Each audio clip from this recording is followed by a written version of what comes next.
নমস্কাৰ এই মুহূৰ্তত আহি পৰিছে আজি সন্ধিয়াৰ কেইবাটাও গুৰুত্বপূৰ্ণ খবৰ আৰু এনে ধৰণৰ খবৰসমূহ নিতৌ চাবলৈ চেনেলটো ছাবস্ক্ৰাইব কৰি ভিডিঅ'টোত এটা লাইক কৰি দিবলৈ সন্ধিয়াৰ প্ৰথমটো ব্ৰেকিং নিউজ। অগ্নিগৰ্ভ হৈ পৰিছে এতিয়া পশ্চিমবংগৰ পৰিস্থিতি। চন্দনাথ ৰথ হত্যাকাণ্ডৰ নতুন আপডেট এই মুহূৰ্তত আহি পৰিছে। শুভেন্দু অধিকাৰীৰ হত্যাৰ বাবে ৰচিছিল ভয়ংকৰ অভিসন্ধি। 5খন বাইকেৰে আহিছিল আক্ৰমণকাৰী সেই দলটো। ইতিমধ্যে 3জনক আটক কৰা হৈছে। প্ৰতিখন বাইকতে আছিল দুটাকৈ বন্দুকধাৰী। এখন স্কৰ্পিঅ' বাহনতো আছিল বন্দুকধাৰী। পশ্চিমবংগত ভয়ংকৰ পৰিস্থিতি বৰ্তমান সময়ত। বহু দূৰৰ পৰাই চন্দনাথ ৰথক অনুসৰণ কৰি আছিল এটা বন্দুকধাৰী দলে সংঘটিত কৰিছিল এই ভয়ংকৰ হত্যাকাণ্ড।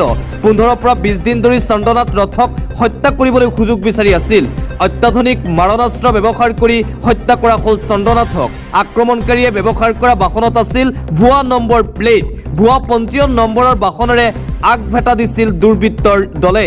পঞ্জীয়নভুক্ত মালিকৰ নাম উলিয়াইছে জোচেফ। ইতিমধ্যে হত্যাকাৰীয়ে ব্যৱহাৰ কৰা বাহনখন জব্দ কৰিছে আৰক্ষীয়ে। পশ্চিমবংগৰ যিগৰাকী বিজেপি মুখ্যমন্ত্ৰী পদৰ প্ৰাৰ্থী শুভেন্দু অধিকাৰী, সেই শুভেন্দু অধিকাৰীৰ ব্যক্তিগত সহায়ক হত্যা কৰিছিল। এটাকৈ আৰক্ষীৰ জালত পৰিছে এতিয়া পশ্চিমবংগৰ সেই নৃশংস হত্যাকাণ্ডৰ লগত জড়িত ব্যক্তি। 3জনক ইতিমধ্যে আটক কৰিছে আৰক্ষীয়ে। শূন্য দূৰত্বৰ পৰাই গুলীয়াই হত্যা কৰিছিল শুভেন্দু অধিকাৰীৰ পিয়েক। চিচিটিভি ফুটেজৰ ভিত্তিত আৰক্ষীৰ তদন্ত অব্যাহত আছে বুলি জানিব পৰা গৈছে। বৰ্তমানেও আৰক্ষীৰ জালত পৰা নাই মাষ্টাৰ মাইণ্ড। আৰু এটা আপডেট আহিছে যে চন্দনাথ ৰথ নহয়, হত্যা কৰিব বিচৰা হৈছিল শুভেন্দু অধিকাৰীকহে। এইদৰে এতিয়া পশ্চিমবংগত মুঠতে সেই ভয়ংকৰ হত্যাকাণ্ডৰ পিছতেই উত্তপ্ত পৰিস্থিতি এতিয়াও বিৰাজ কৰিছে। টিএমচি আৰু বিজেপিৰ মাজত প্ৰান্তে প্ৰান্তে মাৰপিট আৰু হিংসাত্মক ঘটনা। ৰাজপথত কেইবাটাই গুলী। শুভেন্দুৰ পিএ চন্দনাথ ৰথক থিতাতে মৃত্যু। 9 মে পুৱা মুখ্যমন্ত্ৰী হিচাপে শপত ল'ব শুভেন্দু অধিকাৰীয়ে। গধূলি চন্দনাথ ৰথৰ হত্যাকাৰীক এনকাউণ্টাৰ কৰিব লাগিব।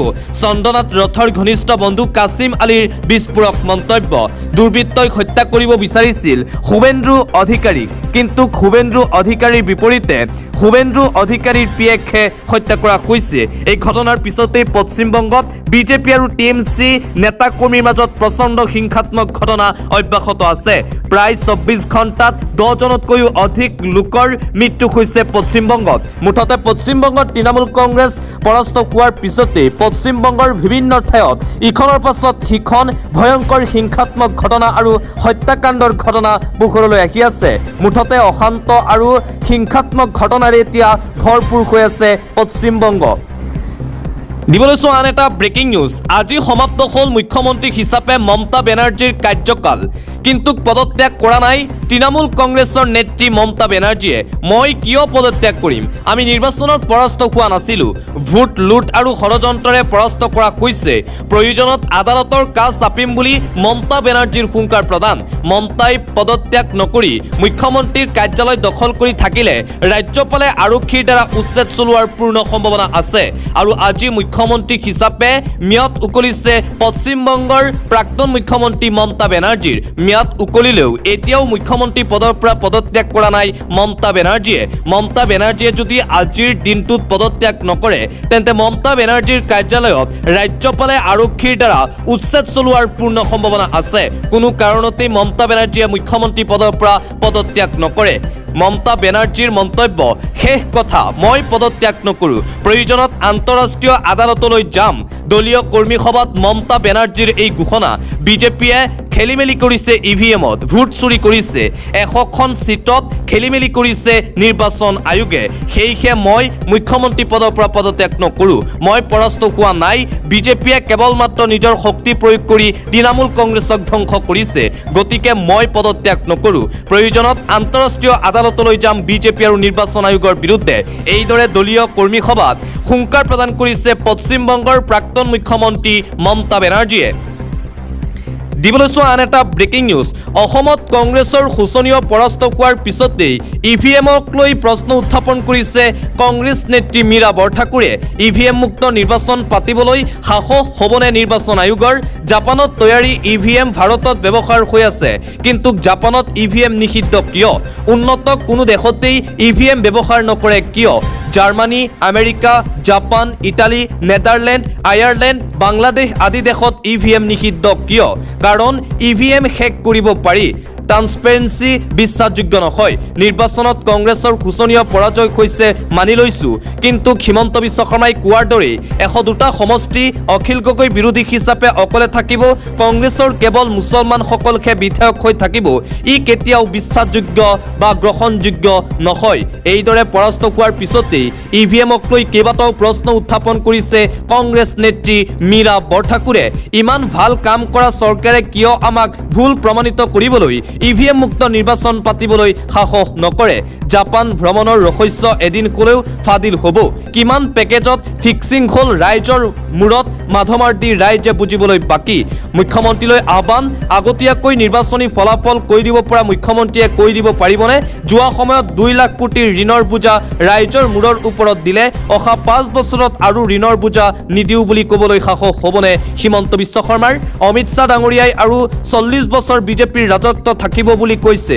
কিহৰ ভিত্তিত? EVM থাকিলে বিজেপি 100 বছৰলৈকে থাকিব আৰু ভাৰতত কেৱল এমুঠি চহকী মানুহৰ বিপৰীতে চৌদিশে কেৱল ভিক্ষাৰীহে থাকিব। এইদৰে EVM প্ৰসংগত বিজেপিৰ বিৰুদ্ধে ফেচবুকত বিস্ফোৰক পোষ্ট কৰিছে কংগ্ৰেছৰ দিছপুৰ সমষ্টিৰ প্ৰাৰ্থী তথা নেত্ৰী মীৰা বৰঠাকুৰে। পৰৱৰ্তী খবৰ, অসমৰ ৰাইজে বুজি পাই মই বাংলাদেশী মিয়াৰ ক্ষেত্ৰত কি কৰিব বিচাৰিছোঁ।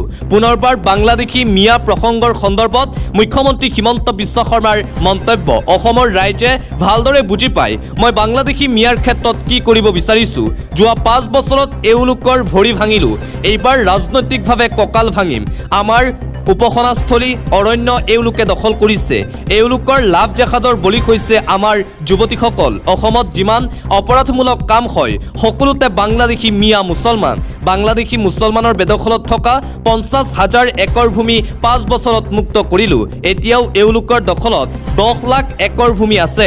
এইবাৰ এই ভূমি মুক্ত কৰিম।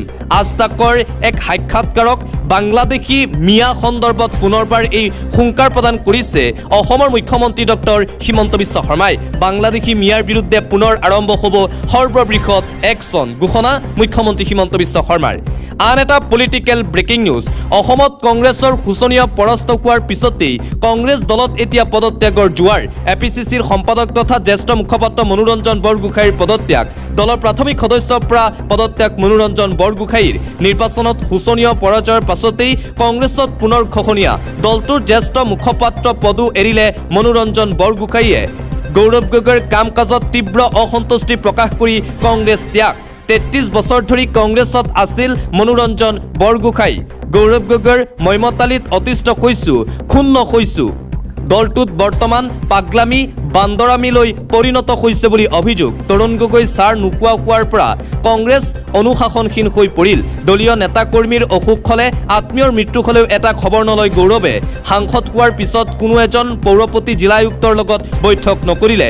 যোৰহাটত বিভিন্ন অনুষ্ঠান প্ৰতিষ্ঠানে মাতিলেও এদিনো ক'তো নগ'ল। গৌৰৱ গগৈক তেল মাৰি থকা সকলেহে টিকট পায়। কংগ্ৰেছত যোগ্যজনৰ স্থান নাই। তৈলমৰ্দন তুষ্টিকৰণেই যোগ্যতা কংগ্ৰেছত। জিতেন্দ্ৰ সিঙৰ দৰে মূৰ্খ ফটুৱা তত্ত্বাৱধায়ক দেখা নাই। এইদৰে খুব APCCৰ সম্পাদক তথা জ্যেষ্ঠ মুখপাত্ৰ মনোৰঞ্জন বৰগোহাঁইয়ে কংগ্ৰেছ দল ত্যাগ কৰি গৌৰৱ গগৈৰ বিৰুদ্ধে এইদৰে ক্ষোভ প্ৰকাশ কৰিছে। আন এটা গুৰুত্বপূৰ্ণ খবৰ, প্ৰথমটো নিৰ্বাচনত হিমন্ত বিশ্ব শৰ্মাও পৰাজিত হৈছিল। ময়ো প্ৰথমটো নিৰ্বাচনত পৰাস্ত হৈছোঁ। মৰিয়নি সমষ্টিত ৰাইজৰ দলৰ প্ৰাৰ্থী জ্ঞানশ্ৰী বৰা পৰাস্ত হোৱাৰ পিছতেই প্ৰথমটো প্ৰতিক্ৰিয়া প্ৰকাশ কৰিছে জ্ঞানশ্ৰী বৰাই। জ্ঞানশ্ৰী বৰাই কৈছে হিমন্ত বিশ্ব শৰ্মায়ো প্ৰথম ইলেকশ্যনত হাৰিছিল। হিমন্ত বিশ্ব শৰ্মাক উফুদি ধৰিছে জ্ঞানশ্ৰীয়ে। প্ৰথমটো নিৰ্বাচনত হিমন্ত বিশ্ব শৰ্মায়ো বেয়াকৈ পৰাস্ত হৈছিল। ময়ো প্ৰথমটো নিৰ্বাচনত পৰাস্ত হৈছোঁ। হিমন্ত বিশ্ব শৰ্মাই লাভ কৰিছে প্ৰথমবাৰ 29,318টা ভোট। মই লাভ কৰিছোঁ প্ৰথমবাৰ 52,792টা ভোট। মই প্ৰথমটো নিৰ্বাচনৰ তুলনাত হিমন্ত বিশ্ব শৰ্মাতকৈ বেছি ভোট পাইছোঁ। হিমন্ত বিশ্ব শৰ্মাই নিৰ্বাচন খেলিছিল 2 বাৰৰ বিধায়কৰ সৈতে। মই নিৰ্বাচন খেলিছোঁ 7 বাৰ শাসন কৰা এটা পৰিয়ালৰ সৈতে। মই আপোচবিহীনভাৱে বিৰোধী শক্তিৰ প্ৰাৰ্থী হিচাপে নিৰ্বাচন খেলিছিলোঁ। আমাৰ ভুল হ'ব পাৰে, কিন্তু প্ৰতিটো ভুলৰ পৰা শিকিম। সামাজিক মাধ্যমত বিশেষ ভিডিঅ' বাৰ্তা ৰাইজৰ দলৰ মৰিয়নি সমষ্টিৰ যিগৰাকী প্ৰাৰ্থী জ্ঞানশ্ৰী বৰাৰ হিমন্ত বিশ্ব শৰ্মাক এইদৰে উভতি ধৰিছে জ্ঞানশ্ৰী বৰাই। নিৰ্বাচনত পৰাস্ত হোৱাৰ পিছতেই প্ৰথমটো প্ৰতিক্ৰিয়া ডক্টৰ জ্ঞানশ্ৰী বৰাৰ। আন এটা গুৰুত্বপূৰ্ণ খবৰ, নিৰ্বাচনত পৰাস্ত হোৱাৰ পিছতেই পুনৰবাৰ প্ৰতিক্ৰিয়া প্ৰকাশ কৰিছে কংগ্ৰেছ নেতা দেৱব্ৰত শইকীয়াই। কিছুমান কথা ক'লে শাসক পক্ষই ৰাং কুকুৰৰ দৰে খেদি আহিব, কিছুমান কথা টুকুৰাৰ টুকুৰকৈ আপোনালোকে গম পায়েই। বিভিন্ন আঁচনিৰ প্ৰলোভন, আঁচনি কাটি দিয়াৰ ভয়, কিছুমান মানুহে ক'ব খোজে EVMৰ কৃপা। কোনখিনি হয় মই নিজেও থিৰাং কৰিব পৰা নাই, কিন্তু মোৰ পৰাজয়ৰ ভোটৰ ব্যৱধান ইমান বেছি হ'ব নালাগিছিল বুলি মোক ভোট দিয়াসকলেও কৈ আছে, মোক ভোট নিদিয়াসকলেও কৈ আছে, কিন্তু মই একো ক'ব নোৱাৰোঁ। ৰাইজৰ যিটো আদেশ জনাদেশ বুলি মানি লৈছোঁ। এইদৰে নিৰ্বাচনত বৰ বেয়াকৈ পৰাস্ত হোৱাৰ পিছতেই প্ৰতিক্ৰিয়া প্ৰকাশ কৰিছে কংগ্ৰেছৰ নেতা দেৱব্ৰত শইকীয়াই।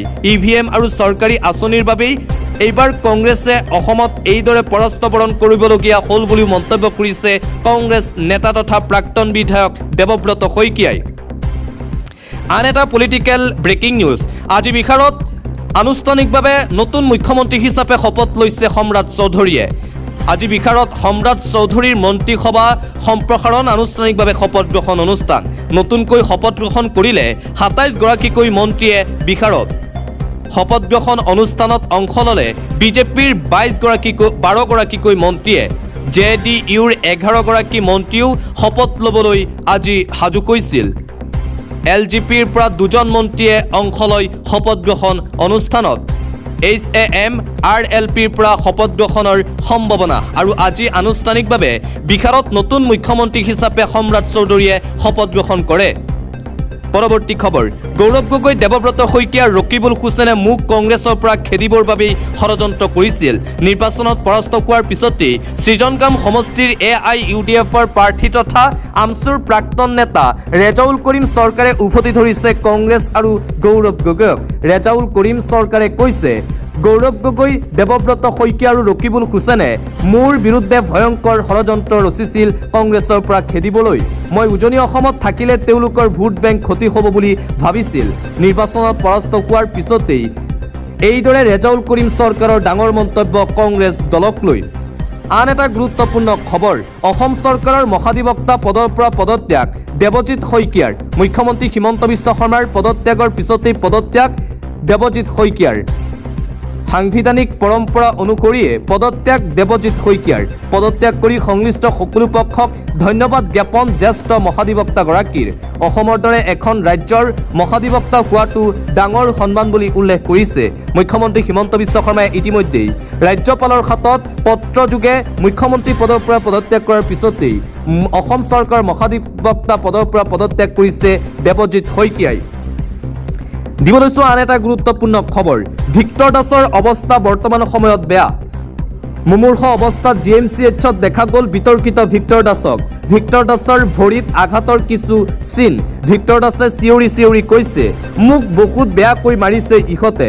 মুমূৰ্ষ অৱস্থাত এইদৰে GMCHত শুই থকা দেখিবলৈ পোৱা গ'ল বিতৰ্কিত ভিক্টৰ দাসক। ভিক্টৰ দাসৰ ভৰিত আঘাতৰ কিছু চিন। আৰক্ষীয়ে যোৱা কেইদিনমান আগত গ্ৰেপ্তাৰ কৰিছিল বহু বিতৰ্কিত শিক্ষক ভিক্টৰ দাসক। পৰৱৰ্তী খবৰ, বাংলাদেশী মিয়াক সাৱধান কৰি দিলে হিমন্ত বিশ্ব শৰ্মাই। বাংলাদেশী মিয়াৰ বিৰুদ্ধে পুনৰবাৰ দয়া নাই ক্ষমা নাই নীতিৰে চলিব উচ্ছেদ অভিযান। বিজেপিৰ তৃতীয় কাৰ্যকালত অধিক সাৱধান হ'ব লাগিব অসমৰ বাংলাদেশী মিয়া। ইতিমধ্যেই বাংলাদেশী মিয়াৰ বিৰুদ্ধে আনুষ্ঠানিকভাৱে একশ্যনৰ কথা ঘোষণা কৰিছে মুখ্যমন্ত্ৰী হিমন্ত বিশ্ব শৰ্মাই। উচ্ছেদ অভিযান 2.0 আৰম্ভ হ'ব আৰু শপত গ্ৰহণৰ পিছৰ দিনটোৰ পৰাই অসমৰ প্ৰান্তে প্ৰান্তে বেদখলকাৰী ৰাইজৰ বিৰুদ্ধে উচ্ছেদ অভিযান চলোৱা হ'ব বুলি আনুষ্ঠানিকভাৱে ঘোষণা কৰিছে ৰাজ্যৰ মুখ্যমন্ত্ৰী ডক্টৰ হিমন্ত বিশ্ব শৰ্মাই। নিৰ্বাচনী প্ৰচাৰ সভাতো প্ৰতিশ্ৰুতি দিয়া হৈছিল যে বেদখলকাৰীৰ বিৰুদ্ধে উচ্ছেদ অভিযান চলাব বিজেপি চৰকাৰে আৰু সেই প্ৰতিশ্ৰুতি মতেই নিৰ্বাচনত জয়ী লাভ কৰিছে বিজেপি আৰু শপত গ্ৰহণৰ পিছতেই পিছৰ দিনটোৰ পৰাই অসমৰ প্ৰত্যেকটো প্ৰান্তত বেদখলকাৰী মিয়া ৰাইজৰ বিৰুদ্ধে দয়া নাই ক্ষমা নাই নীতিৰে বিজেপি চৰকাৰে আৰম্ভ কৰিব পুনৰ সৰ্ববৃহৎ উচ্ছেদ অভিযান। অন্য এটা খবৰ, মুখ্যমন্ত্ৰী হিমন্ত বিশ্ব শৰ্মা আৰু বিজেপিৰ প্ৰশংসাত পুনৰবাৰ পঞ্চমুখ বিজেপি ভূপেন কুমাৰ বৰা। কংগ্ৰেছত কোনেও আপোনাক খবৰ নকৰে, কিন্তু বিজেপিত আপোনাক নিৰ্বাচনৰ পাছতো খবৰ লোৱা মানুহ আছে। কংগ্ৰেছ আৰু বিজেপিৰ মাজত এয়া বৃহৎ পাৰ্থক্য।